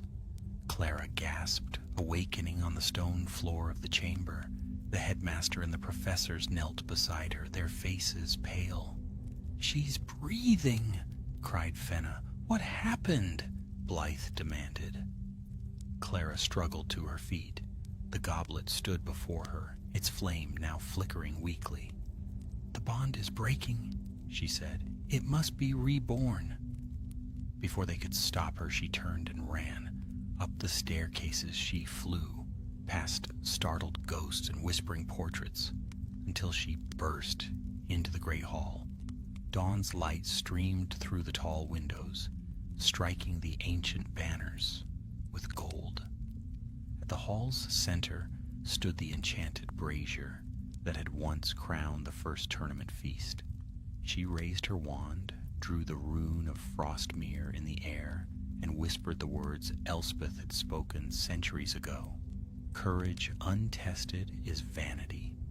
Unity without choice is bondage.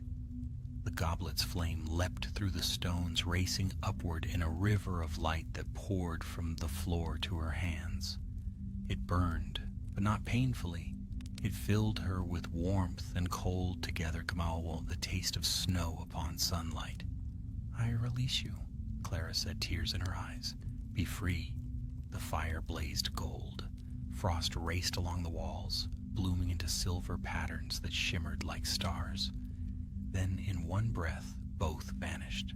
Silence fell. The goblet of fire was gone. In its place upon the dais lay only a single crystal, clear as water, carved in the shape of a spiral. Blythe entered moments later, his voice trembling. Clara, what have you done? She turned, her eyes shining with reflected light. Not undone, she whispered. Fulfilled. He looked upon the crystal and saw his reflection divided. Fire and frost, youth and age, all bound in one. For the first time he understood what the founders had meant by unity. Clara placed the crystal upon the hearth where it caught the dawn and burned with quiet grace.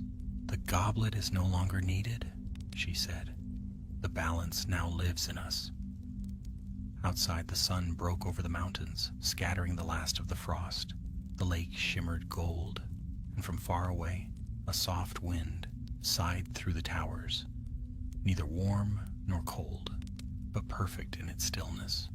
The fire had found peace, and Hogwarts at last stood free of its ancient vow. In the ages that followed Clara Vance's awakening of the Great Hall, the Goblet of Fire passed fully into legend. What had once been a living flame became a relic of stories. retold so many times the truth and myth wove together like gold and smoke. Students spoke of the girl who freed the fire, of how frost and flame vanished together into light. They said that the founder's last enchantments had at last been lifted, and the school had found its balance. Yet the old stones of Hogwarts had long memories, and they knew that magic, especially the ancient kind, never truly ended. It only changed its form. For centuries, nothing stirred beneath the castle. The spiral crystal Clara had left upon the hearth lay undisturbed, gleaming softly in moonlight. Generations of headmasters dusted it with reverence, believing it to be a symbol of peace. But the world outside changed, and with it, the hearts of witches and wizards. In time, magic itself began to falter. Spells that once leapt bright from wands now dimmed like dying embers. Charms faded more quickly. Enchantments wavered. It was subtle at first. A quill failing to fly, a light charm flickering out too soon. But to those who knew, the signs were unmistakable. The well of magic that flowed beneath the world was waning. So it was that a new headmistress of Hogwarts, Marian Ashcombe, turned her gaze upon the school's forgotten history. She was a tall, keen-eyed woman, born of both Muggle and magical blood, and she feared what others dismissed. Magic is balance, she told her council. When it fails, something is broken that cannot heal on its own. Among her pupils was a boy named Rowan Vale, a quiet student from Hufflepuff, whose curiosity matched Clara Vance's of old. He read everything: the Founder's writings, the lost fragments of Elspeth's spells, and the scattered theories of Elias Thorne. He spent nights in the library long after curfew, tracing patterns in the margins of half-burnt scrolls, and one night he found something. Hidden between the pages of the Chronicles of the First Tournament lay a thin scrap of parchment written in a hand that shimmered faintly blue. It bore but one line: "When the spiral darkens, seek the breath of frost and fire reborn." Rowan carried the parchment to Headmistress Ashcombe the next morning. She turned it over in the light and frowned. "This ink," she murmured. "It is not ink at all. It's the residue of elemental magic, the kind that only appears when frost and flame meet." Her expression grew grim. The spiral may not be as silent as we thought. That evening they descended together to the great hall. The hearth was empty but for ashes, and upon the mantel rested Clara's crystal. For centuries it had glowed with a gentle gold, but now it was dark. Rowan reached out without thinking. The moment his fingers brushed the surface, the crystal flared. Blue fire burst within its heart, swirling with streaks of white. The air turned cold enough to bite. "Step back," cried the headmistress. But Rowan could not. His hand had frozen to the crystal. The light grew, filling the hall, pouring through the walls of the castle until every torch flickered in sympathy. Students awoke from their beds to see frost crawling up the windows. Then came a sound like distant thunder, or perhaps a voice rising from the depths of the earth. The balance falters once more. Marian raised her wand, her voice steady despite her fear. "Show yourself." The light within the crystal dimmed, and a figure emerged from its depths. Tall, translucent, cloaked in both fire and frost. His face was calm, ageless. "Alaric of Frostmere," the headmistress whispered.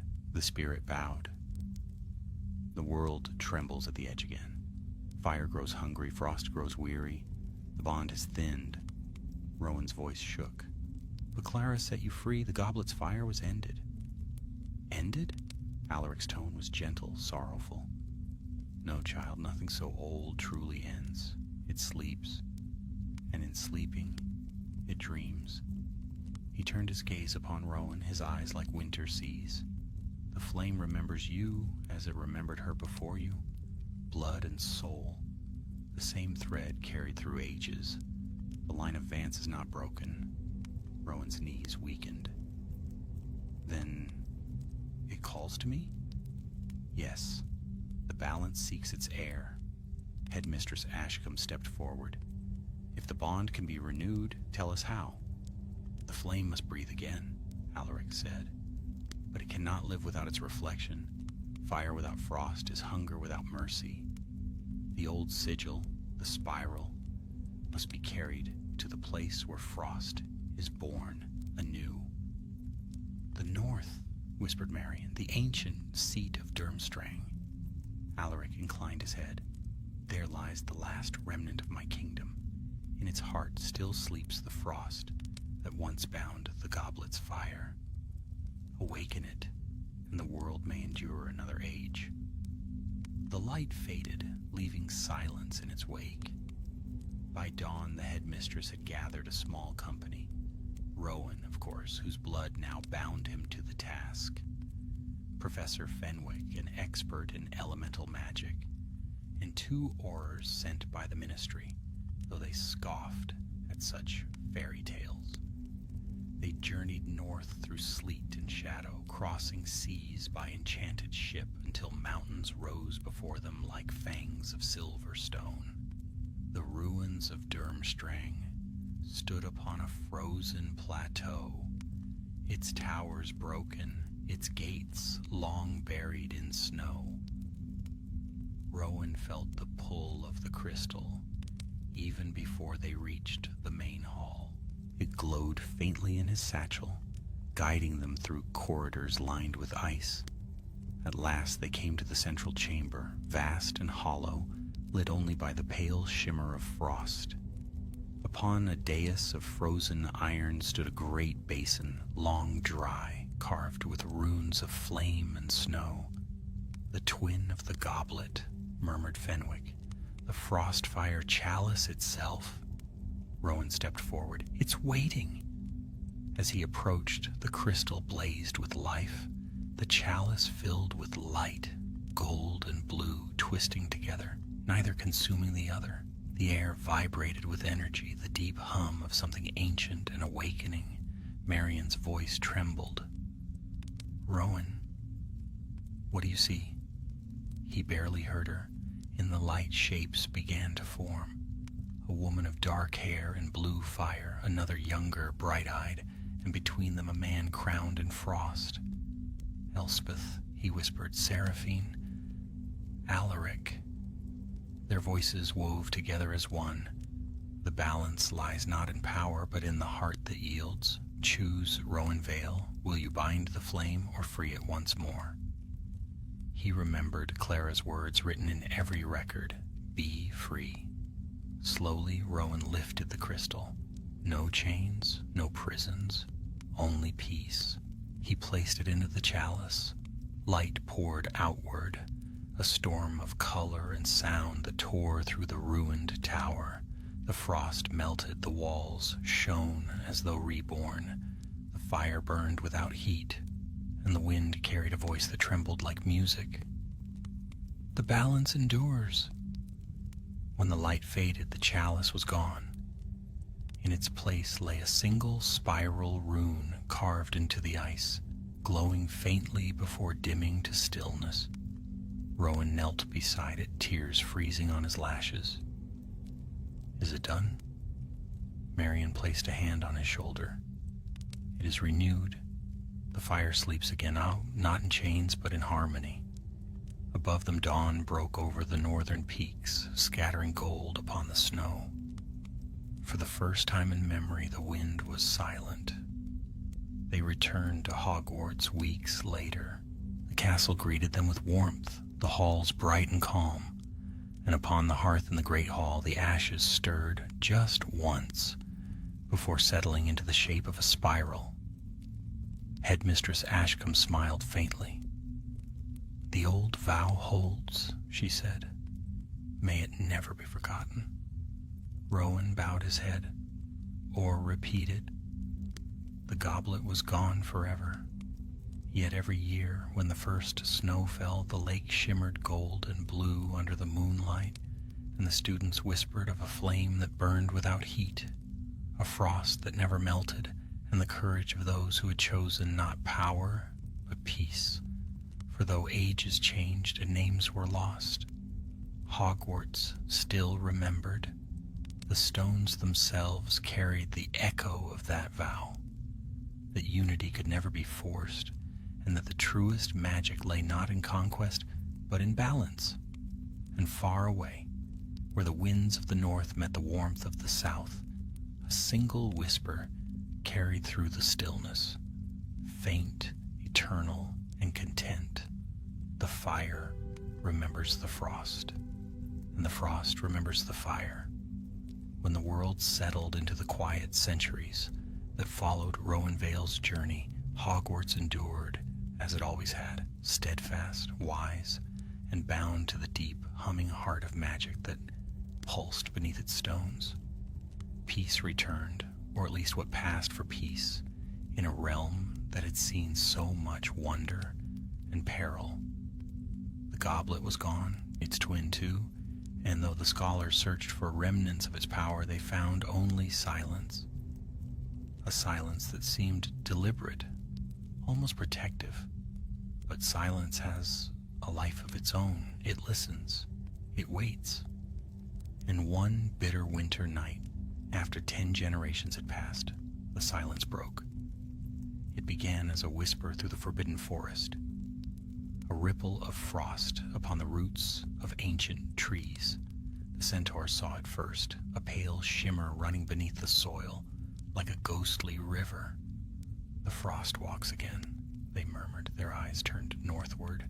Then came the night's wind, sharp as a blade, hollow as a cry, and it carried a sound no ear could mistake, the slow, steady hum of a forgotten flame. At the same hour, high within the castle, a young witch named Irina Blythe awoke from her dreams, the last descendant of the old headmaster, Cedric Blythe. She bore the same keen eyes and quiet hunger for understanding that had marked so many who came before. Her dreams that night were vivid. She saw a lake of glass, a rune of frost, and a voice whispering through the storm. The fire remembers the frost. When she sat up, her window pane was etched with the very same spiral rune. The following morning, Hogwarts hummed with unease. Candles flickered blue. The portraits of past headmasters shifted in their frames, whispering warnings to one another. "The balance has moved," muttered one old wizard, his painted beard bristling. "The fire sleeps too long. It dreams of waking." In the great hall, Irina found her mentor, Professor Lysander Corvin, a scholar of the arcane histories. He listened as she spoke of her dream and the frost upon her window. His lined face grew pale. "The rune of Frostmere," he said. "It has not been seen since the age of Rowan Vale. What does it mean?" "That something has begun again. The fire and the frost were never destroyed, only joined. But all bonds must strain in time. Tell me, Irina, did you hear words?" She hesitated. "The fire remembers the frost." Corvin rose from his seat, his robes sweeping like storm clouds. "Then the frost remembers the fire." The circle turns once more. He led her through the winding staircases to the library's oldest vault. There, beneath a charm of secrecy, he kept a chest bound in iron. Within it lay scrolls so ancient their ink shimmered faintly when touched by air. "The records of Clara Vance," he said.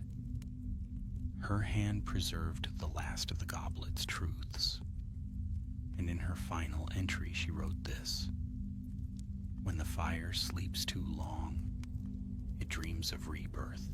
When the frost forgets its name, it dreams of rule." Irina frowned. "Rule?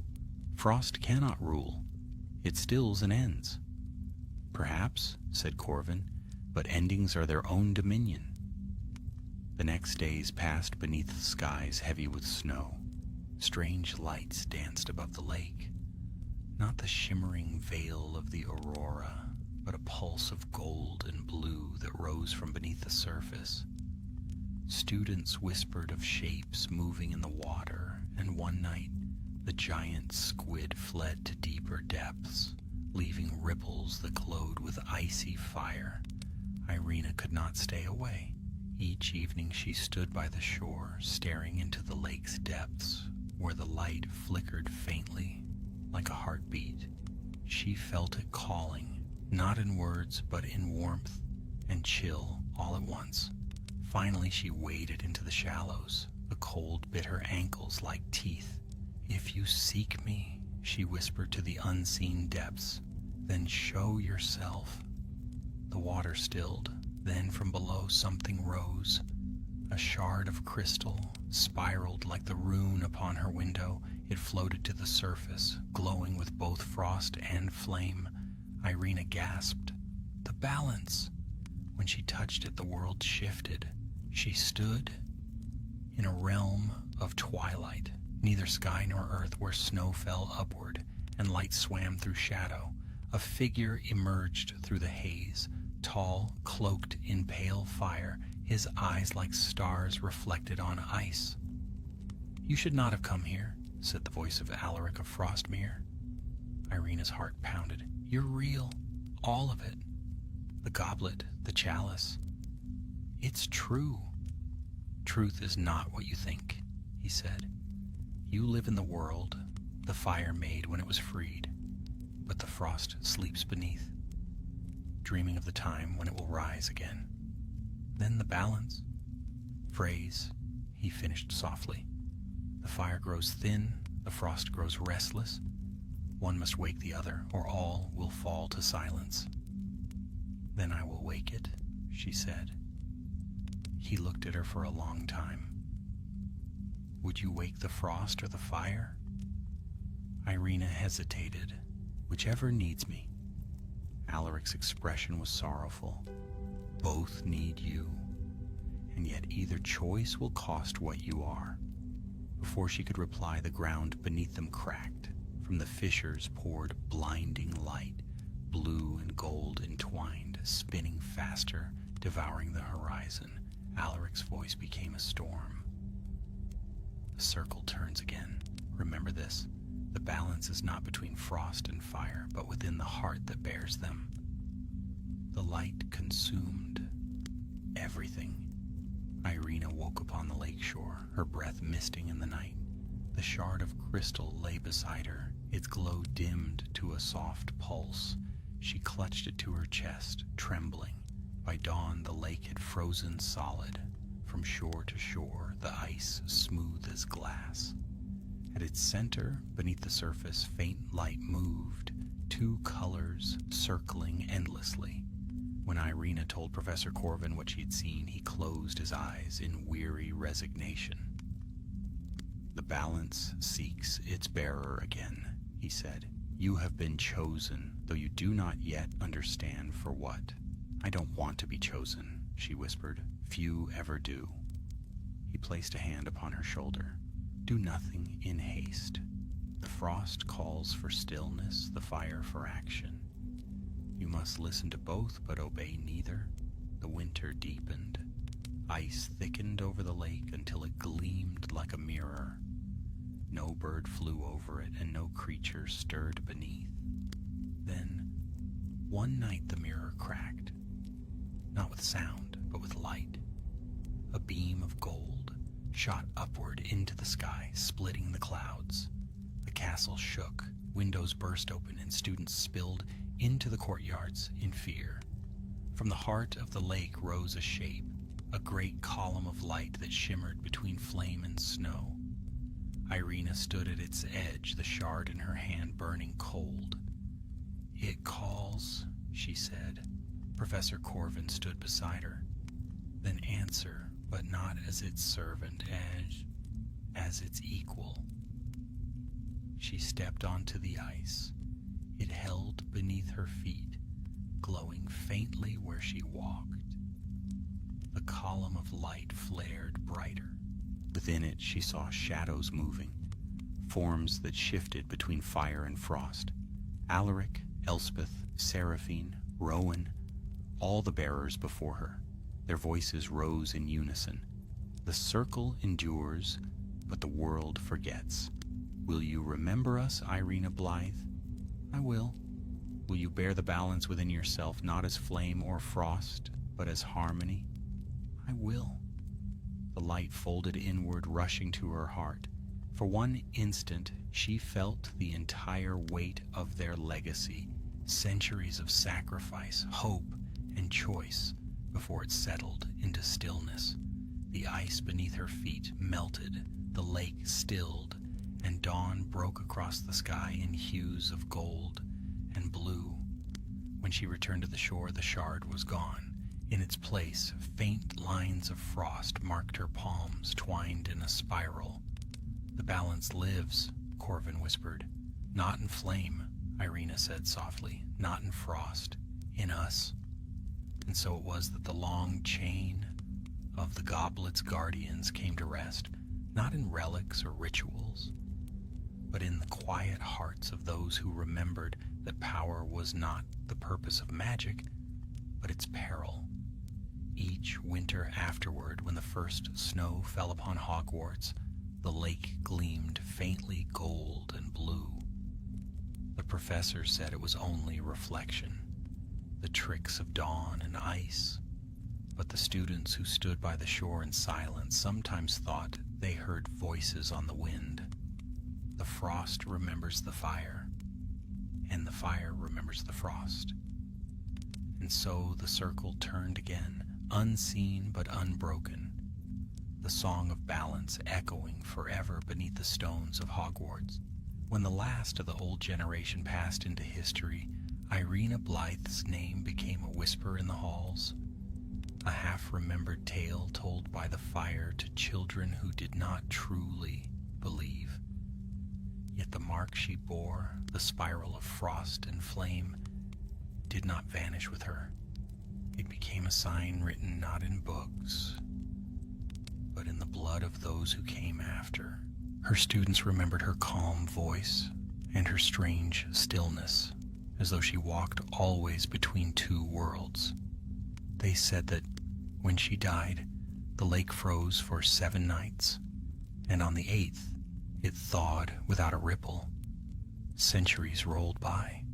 Empires rose and fell beyond Hogwarts gates, and magic itself began to fade once more, not in violence, but in weariness. It was as if the world had grown tired of its own wonders. Spells took more effort. Wands cracked and failed, and the simplest charms waned after dusk. Scholars argued in vain. Some claimed the source of magic was drying, others that mankind's faith in it was ebbing.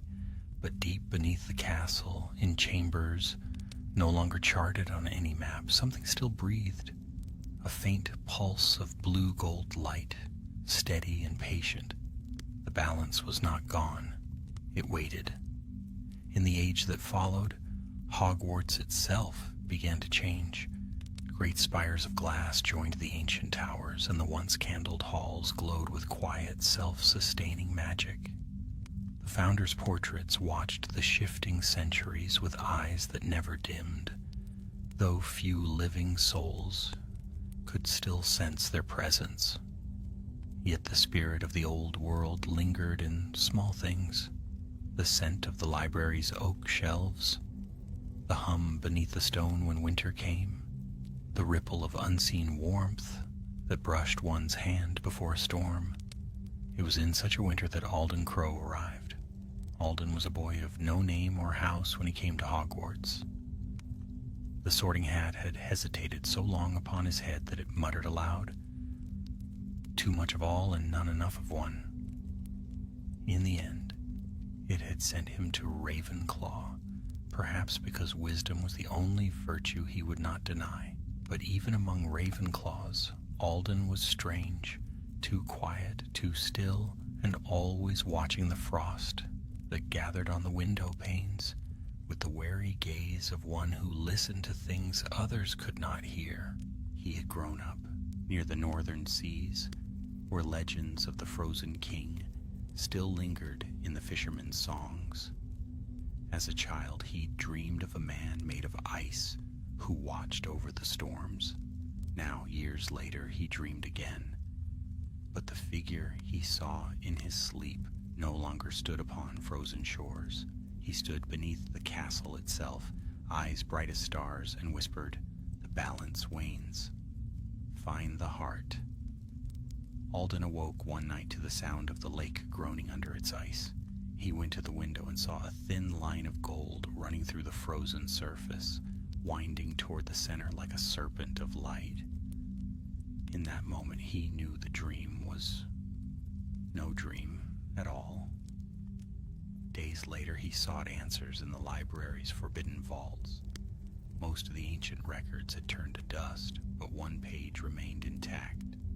A single fragment of parchment pressed between heavy tomes.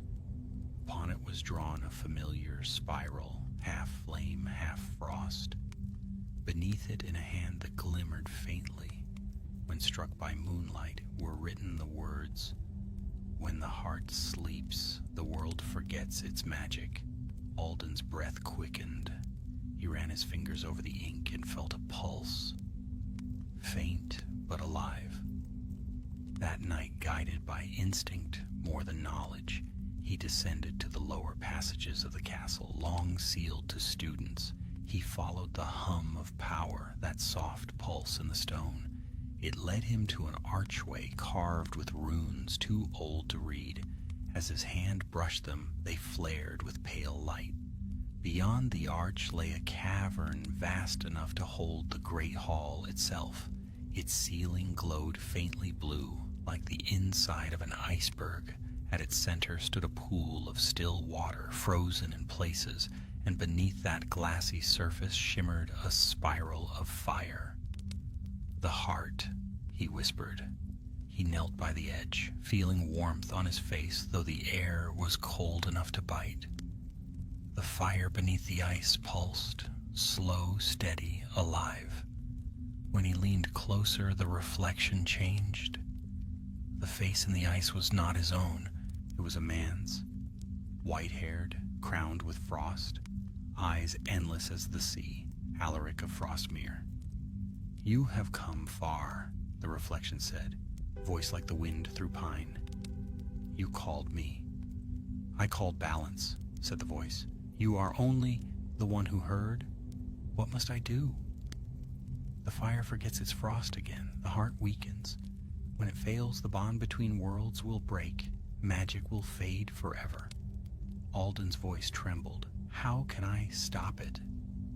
"Restore the spiral," said Alaric. "The union of opposites, choice and surrender, life and stillness. The heart must be awakened by one who carries both warmth and cold within. And if I fail, then your world will sleep as the fire once did. But this time it will not wake." The image vanished. Alden rose and pressed his hand to the ice. The warmth spread up his arms, searing and freezing all at once. Pain lanced through him, but he did not pull away.